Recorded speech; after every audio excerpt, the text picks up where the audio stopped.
مرة واحد اتصل بالخط الساخن اتلسع. مرة واحدة راحت تسأل على صاحبتها أيام الجاهلية، قالت لهم زينب موجودة. مرة مدرس إنجليزي مراته حطت له الأكل من غير عيش، قال لها معقول هاكل هاف كده؟ مرة بقرة جالها جفاف، نزلت لبن بودرة. مرة 012 منشفش.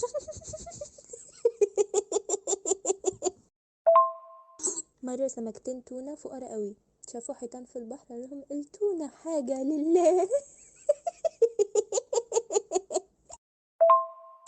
مرة كابوريا بتتخانق مع جمبري، قالت لها اكيد السمك اللي قالك الكلام، قالت لها والله السمك ما قال لي حاجة.